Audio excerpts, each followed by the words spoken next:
Hola de nuevo.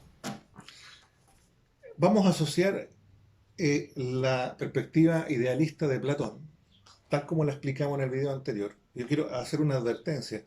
La explicación que estamos dando, más adelante la vamos a profundizar. Es una explicación extremadamente superficial porque la teoría de las ideas de Platón tiene un sinfín de elementos que ustedes van a ir conociendo paulatinamente. ¿Ya?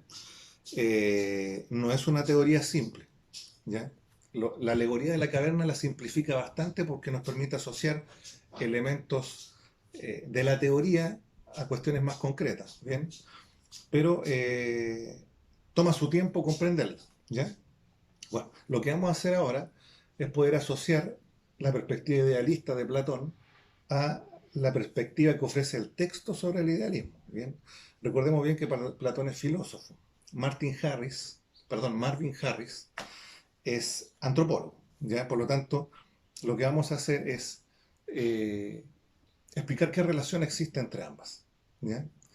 ¿Por qué en el texto de Harris se plantea que las ideas guían el comportamiento desde una perspectiva idealista? Cuidado, no estamos diciendo que Harris esté de acuerdo con eso, sino que estamos simplemente señalando que uno de los principales elementos o de las principales ideas que definen la cultura desde la perspectiva teórica es eh, que predomina la idea sobre los comportamientos, o que las ideas guían el comportamiento.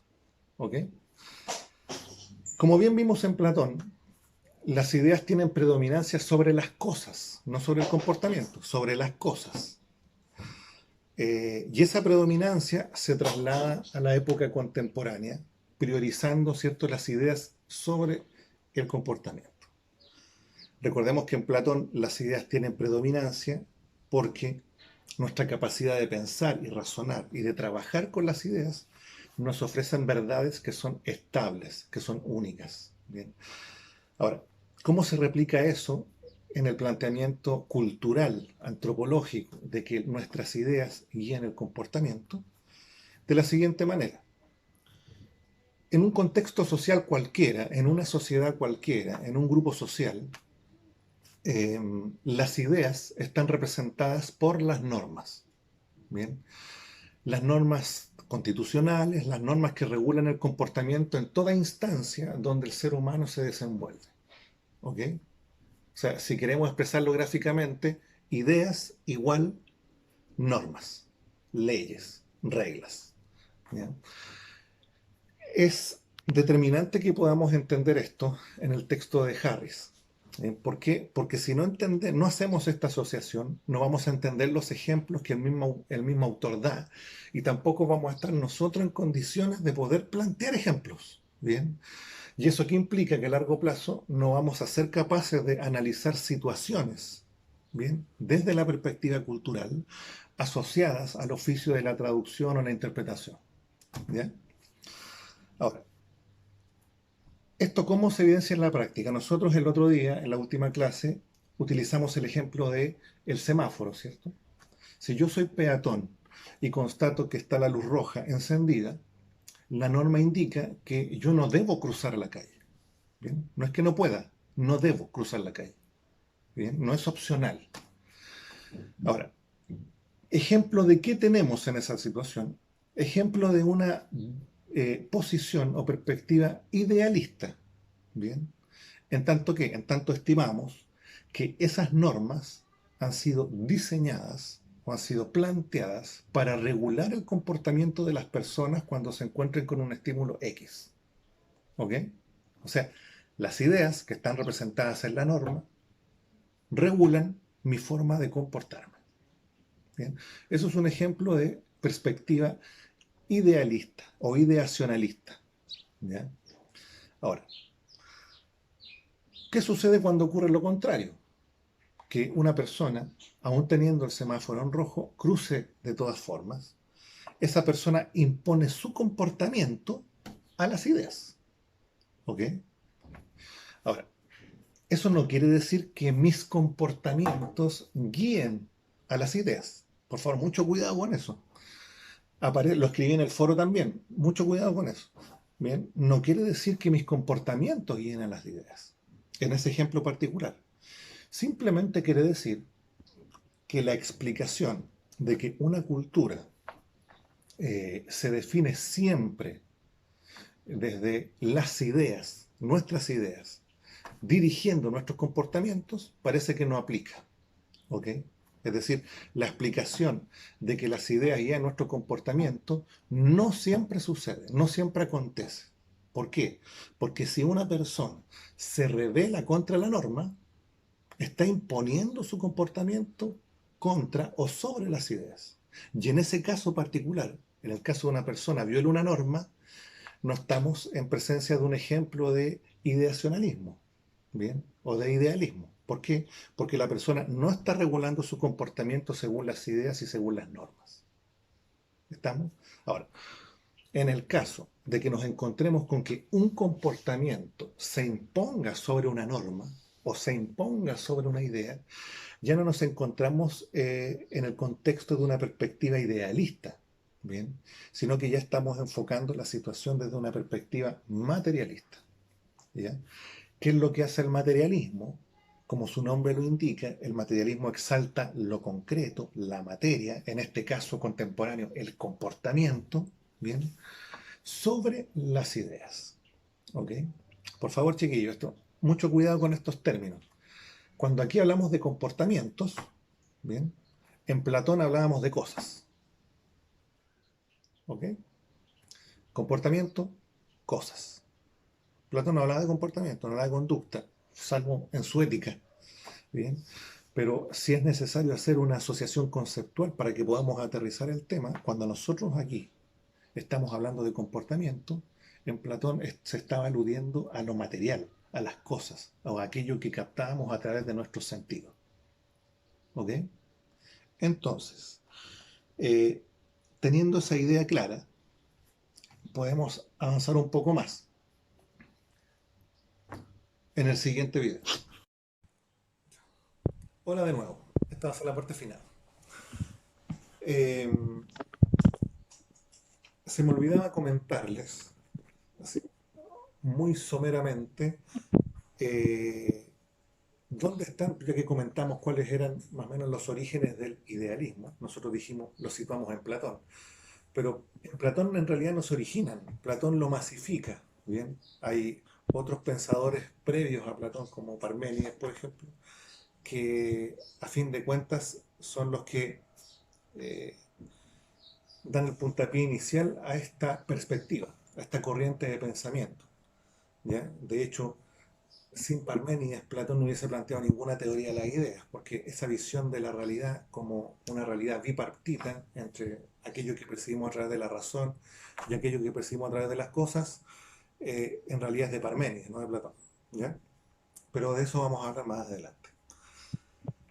Respecto al materialismo, nosotros podemos encontrar sus antecedentes en Aristóteles, ¿bien?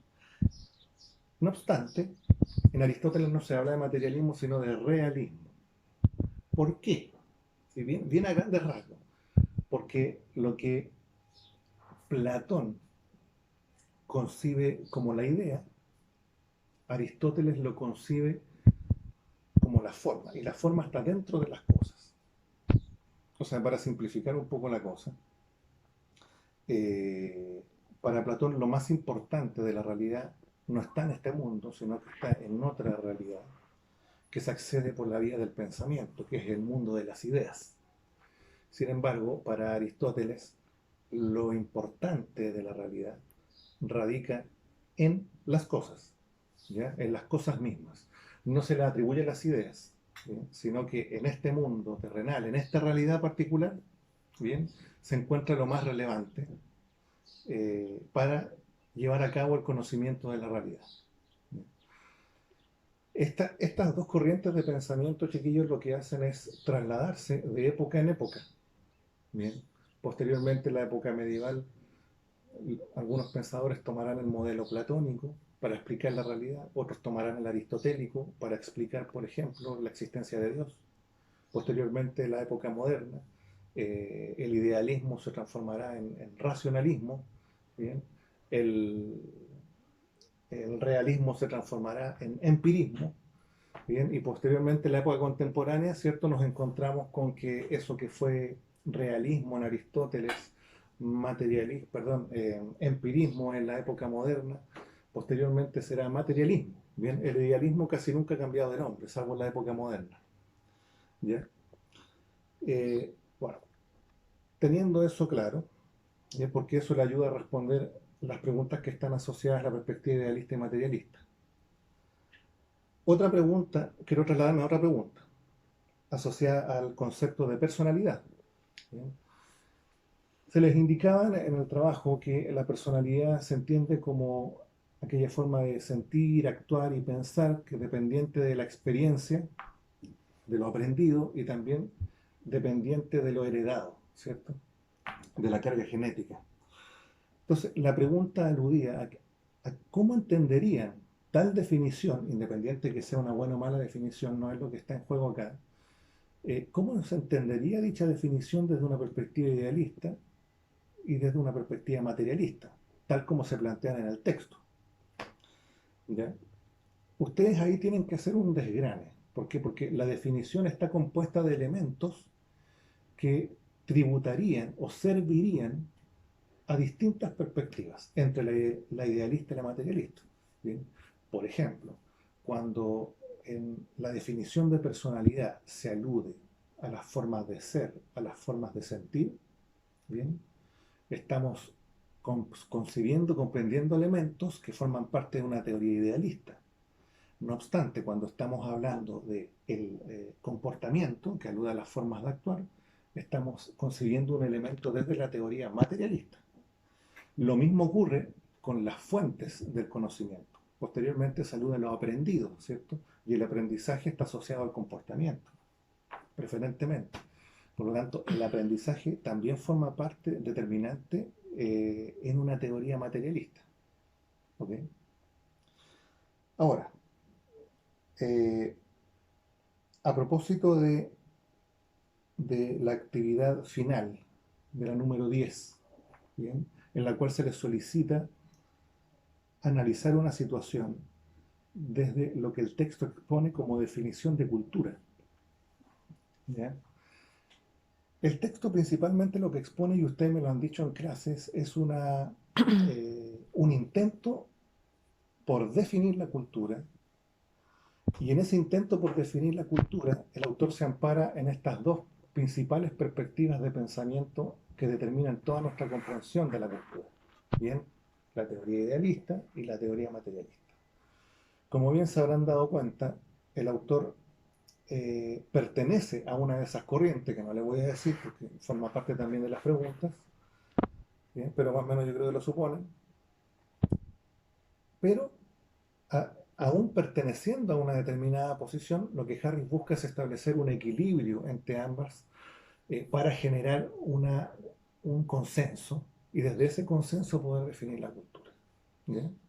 O sea, Harris en realidad a la hora de tratar de explicar la cultura no se casa con una de las dos posiciones.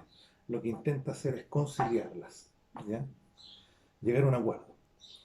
Ahora, ese es el principal planteamiento que, eh, que tiene el capítulo, ¿ya? Que ustedes leyeron. Ahora, desde esa perspectiva, ¿cómo ustedes entenderían el fenómeno de la migración? ¿Bien? Esa es la consulta, ¿ya? Yo ese día se lo explicaba a Gloria, ¿bien? Utilizando el mismo ejemplo, ¿bien? ¿Qué pasaba en el caso de la migración en Chile? ¿Bien? Que nos encontrábamos primero en una situación que podría ser analizable desde una perspectiva, por así decir, materialista. ¿Por qué? ¿Bien? Porque veíamos que un fenómeno social, que aquí lo entendemos como comportamiento, un fenómeno social X no estaba lo suficientemente normado. Recuerden que las normas representan a las ideas. ¿Bien? Entonces, cuando el fenómeno de la migración en Chile se masifica, no existía una normativa que se pudiese hacer claro de ese fenómeno social particular, ¿bien? De una manera decente. Claro. Por lo tanto, ¿qué es lo que sucede en la práctica? El fenómeno social de la masificación se sobrepone a la normativa. ¿Bien? ¿Por qué?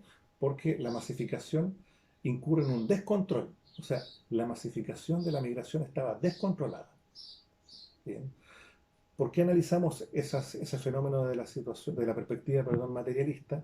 porque es el fenómeno social el que se impone a la normativa, el que se impone a las ideas preestablecidas. ¿Ok? Ahora, ¿qué sucede posteriormente? Posteriormente, lo que hace el país es legislar, ¿bien? O mejorar la legislación vigente sobre la migración. En ese punto, lo que se hace es mejorar, por así decirlo, el campo de las ideas que van a buscar regular ciertos comportamientos. Entonces, ahí ya no estamos en una posición materialista, sino que estamos en una posición idealista. ¿Ok? Entonces, ¿qué pasa? Que todo este fenómeno de la migración, desde su comienzo hasta su fin, ¿bien? Va pasando por distintos estadios, distintas etapas. Unas etapas donde las ideas predominan sobre los comportamientos y otras etapas donde los comportamientos predominan sobre las ideas. O sea, querámoslo o no, para definir la cultura tenemos que incurrir en el dominio de ambas perspectivas. ¿Ya? Ahora, quiero usar un caso de uno de los trabajos que me enviaron para revisar, que es el ejemplo de Isidora, del grupo de Isidora, Isidora, Montserrat y Francisca. Bien, ellas exponen un ejemplo distinto que podría relacionarse a esta situación de la migración. Entonces, a lo mejor les va a aclarar muchas ideas. ¿Ya? Ahora, ellas exponen este ejemplo a propósito de otra pregunta, ¿ya? A propósito de otro problema.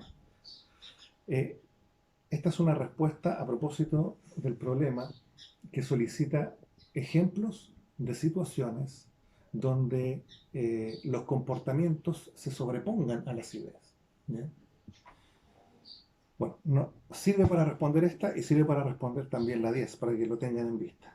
Lo voy a leer textual y por favor no lo copien. ¿Ya? Esto es del grupo Isidora. Montserrat y Francisca. Dice el ejemplo lo siguiente. Otro ejemplo y más actual es el del famoso metro de distancia para evitar contagiarnos del COVID-19. Distancia que muchas personas no respetan, siendo que es por seguridad de todos y una norma implantada a nivel mundial. ¿Ya? Mira, esta situación que expone este grupo se puede equiparar fácilmente al fenómeno de la migración, casi en los mismos estadios en que ocurre, en los mismos términos. ¿Bien? ¿Por qué?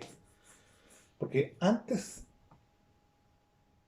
Porque antes de que ocurriese todo, ¿bien? Probablemente todos estos comportamientos que ahora busca regularse desde el MinSal o desde otros ministerios, no estaban regulados. O sea, nosotros no teníamos ni algunas leyes que se han promulgado, ni algunos decretos, ni nada por el estilo que regulase nuestro comportamiento frente a una pandemia. No existía tal cosa en este país.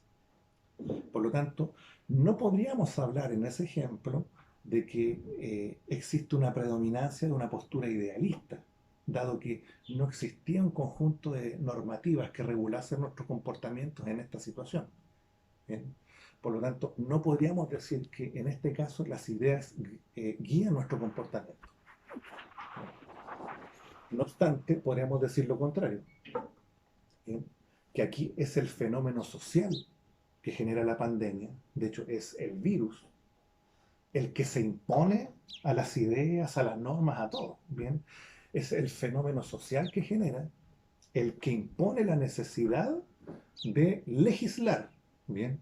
Ese es el fenómeno social, el que impone la necesidad de emitir leyes, de emitir decretos que permitan regular el comportamiento de las personas. Por lo tanto, sí podríamos decir que son los comportamientos, en este caso el fenómeno social, el que se impone para que afloren, ¿cierto? Para que se planteen o para que se propongan ciertas ideas. ¿Bien? Yo creo que cuando las chiquillas plantean este ejemplo del COVID, no dimensionan el alcance que tiene. ¿Bien? Bueno, les aviso que ese ejemplo está correcto donde está. ¿Bien? Pero nos sirve también para poder explicar lo que se debe hacer en el problema número 10. ¿Ok? Chiquillos, cualquier consulta adicional que tengan sobre todo lo que hemos planteado hasta este punto, por favor, escríbanla en el foro. Bien, Eh, eso. Bien, otras indicaciones se las envío a través de correo. ¿Ya? Es un gusto haber compartido esto con ustedes nuevamente y será hasta la próxima.